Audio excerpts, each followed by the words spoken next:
Hello, hello, hello. This is my first live on YouTube, and we'll be doing more of these as I get feedback. So you gotta check in, drop something in the comments, let me know what works, what doesn't work, what you like, what can be improved, what you want to talk about, learn, or hear about. And that lets me know what I need to be doing for you guys because this is for you. But I wanted to do a read because I've been getting several people asking me to do reads. I don't know why people love my voice, but people have been asking me to do some reads, and so I'm gonna do a read here and there. I picked my first book. I have three currently available, and I picked the first one. I don't know if you guys can see this, "The Journey Through a Thousand Lies" by me, Latrice Spicer, and I've gotten a lot of good feedback, and people want to hear some reads. So let's have a little read, shall we? I'm going to start from chapter 7 because this is one of my favorite chapters. It applies directly to the things that I think are awesome about us as human beings. So I want to talk more about those for today. Chapter 7 is Live by the Code, Die by the Code. And I'm just going to go ahead and read, and we'll have a little conversation in there. Okay. So first thing is, of course, this is chapter 7, so it's a lot in the book before this point. But at this point in the book, we're basically talking about you, YOU, your own understanding, and how it affects the truth, the lies, the freedom, the love, and the games that you buy into. So we're going to just get right into it, knowing that we're talking about your own understanding. And I just use the acronym YOU because it works. It's all about you. And whatever you put into you is what you get out from the world, I truly believe. Aside from our differences and uniqueness as individuals, there are common threads that weave us together as people, common grounds upon which we will all stand, and common ideas we all embrace, hope for, or value. The beauty of this is an unspoken understanding between us that connects our lives, our families, and society. The ability to desire, to dream, and to wish surpasses all other socioeconomic limitations. It bypasses gender, race, and background, and it plants itself directly into our own hearts, specifically tailoring itself to each of our lives. It is our ability to pursue or enact these desires and wishes which defines our lives. The realization or the deference of our dreams places our lives on a scale, a means with which to measure how well we have used the time given to us. Nobody is strong enough to complete Nobody is strong enough or complete enough to enter and exit the world without desire, dreams, and wishes.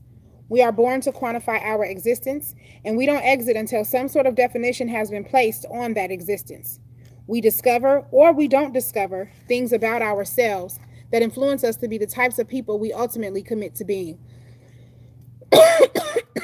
Excuse me. Unlike Marvel Classics and the land of Pixar, we generally have one life as one person with a series or a multitude of experiences and titles. Though we can be many people, we are conformed to being one being. Thus, the same person snowballed into a life of negativity will have to be the same person to create a life of opportunity and positivity. We don't have the luxury or the ability to dispose of our old selves. They come with us from the past into the next chapter of our lives. Granted, the more we build healthy characteristics and the more we grow, our old ways are less prevalent, and our previous self becomes more and more positive and amicable over time. But we must never take away from ourselves the fact that it was indeed the same person who failed that in the end succeeds. One of the most beautiful things about us as people is our minds. Think about it. We can assess who we are, what we do, have done, and to have the power to decide that we either want to strengthen those characteristics or to make the decision that we are going to change and become someone who is essentially a different person than who we are now. This is the most beautiful and powerful aspect of humanity. We have one life that we are given, and no, we don't have an array of realities to exhaust or various worlds to transcend to, but we have so much control within our one life on this one universe. Much of that power we give away every day by conforming to the lives and beliefs of others or by doubting our ability to change and effect our lives. We worry about having control or complain about a lack of control, which is exactly part of the behavior that drives it away. With all the power and choice afforded to each of us, we are not the same. No two people are exactly alike. Our thoughts, desires, and attention span will not be unanimous. Part of realizing your own personal power is to understand that we are all different. So the power that someone else may not be, excuse me, part of realizing our own personal power is to understand that we are all different. So the power that someone else has may not be the same type of influence that you were born with. We will not all see the same things. Therefore, it's important to value the opinions and life choices of others.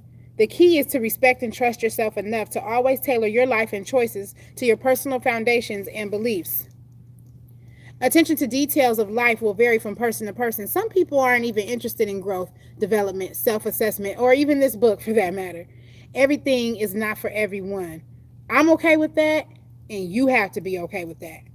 So, you collect a lot of knowledge and tools, but at some point, you'll have to collect enough and then distinguish genuine life tools from genuine information. An intricate part of organizing all this information and disseminating it amongst the many aspects of your journey is life's most urgent and pressing question: who am I? Understanding who you are will allow you to best place all of the tools you absorb along the way. Having the tools without the understanding will at some point encourage or force you to figure out who you are. Either way, if you want to live better or keep living well, the answer of how to do so or the issue of why you are having trouble will always lay within your foundation of beliefs and principles and the ability to be firm in them. Not everybody is aware, or if they are aware, they may not consider the role they play in the lives of others and ultimately in their own destiny. Although in the game of life, everybody is a player with a position and some roles. Key fact: everything is not to be understood.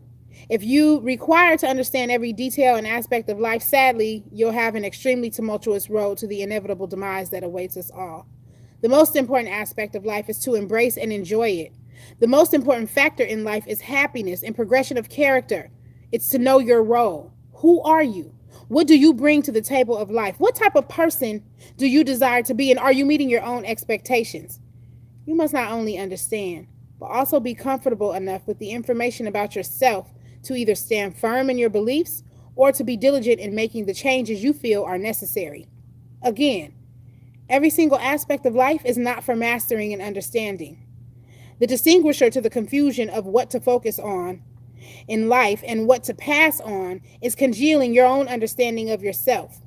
While partaking in life as we have been learning and dissecting, there will be pitfalls, roadblocks, and intersections upon which you will need to stop, observe, and internalize to make your next move your best move. I'm going to stop and just comment right there that a lot of times we want that and we say we want that, but it's so hard to stop, reflect, and internalize. We have to be able to pay attention to what's going on in a way that makes us think, that makes us stop, that makes us reconsider.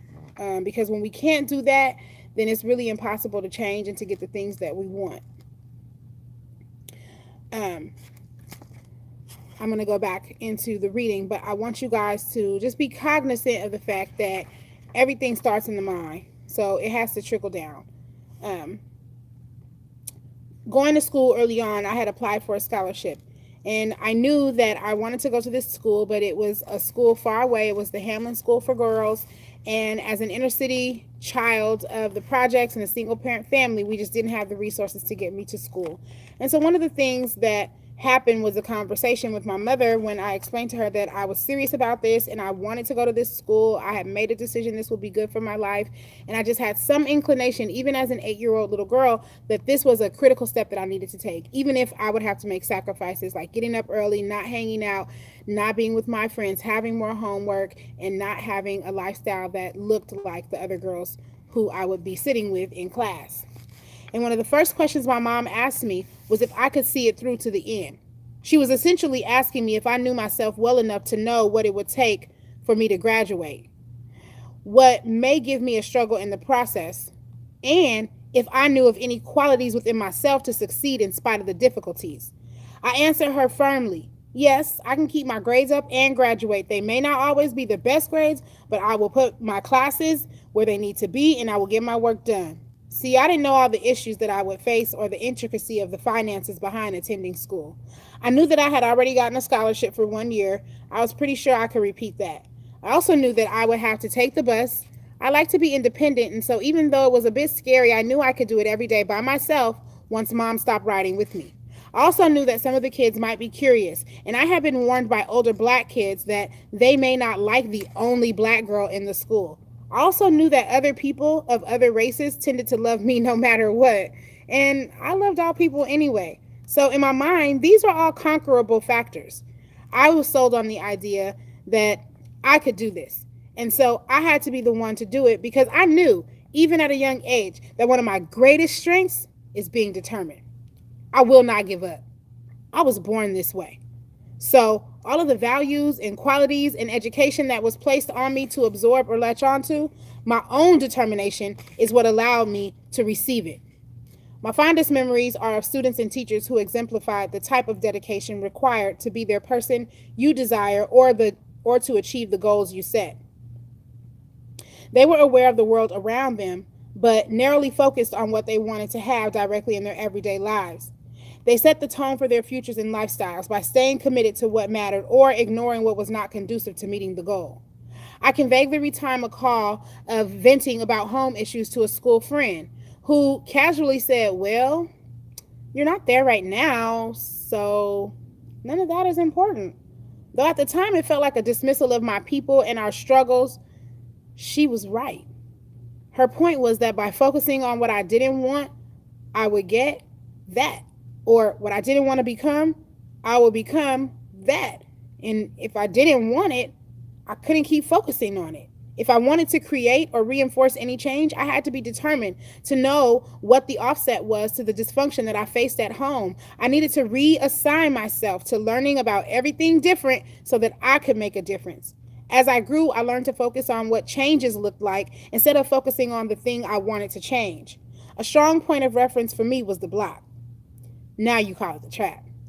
I wanted to learn a lot from watching the people in the neighborhood. So I watched.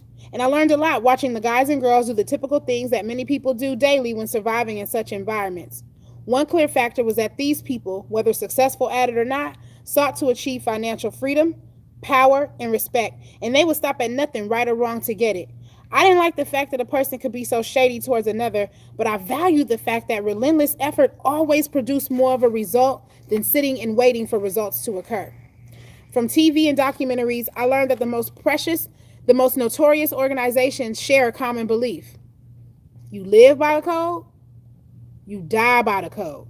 True gangsters and mob bosses understand clearly and early who they are, the lifestyle they commit to, and the rules of that lifestyle. They condition themselves to take the necessary risk, absorb the inevitable losses and failures, and still press forward in the life they choose. While I am pained by the glorification of these debilitating lifestyles, I am encouraged that given the same dedication, anyone can become completely the opposite of criminal characters. I also believe that a lot of those who engage in criminal lifestyle could be impactful and profitable in other professions if they were to change their mindset and become determined to be different. A lot of people make poor choices, take unnecessary losses, and get into ridiculous situations because they've committed to a lifestyle not intended for them. Sometimes we picture ourselves as a certain type of person, not realizing we are truly somebody else at heart. Environment, family, our past, and even our own limitations can influence an individual to invest energy and time on being somebody that's not fit for us to really be. A person doesn't always have to be rebelling either. They can be doing what they feel that they can be doing what they truly feel they are capable of, or what is meant to be at the time. Ultimately, the purpose of life is to realize our deepest truths, to live the lives that we are destined to fulfill, and to contribute to the circle of life as it is on earth. A lot of people spend time living the wrong life by not being in the right frame of mind. The goal is not to be all the same. That's never the case, and it's not even humanly possible. Everybody has to be somebody. Be the best somebody you can be, whatever it is. No matter what you do, you be the best at what you do. No matter who you become, you be the best at who you become. My mom always said, whether you decide to be a beggar or a billionaire, baby girl, be the very best you can be. Be so good that nobody can take your spot.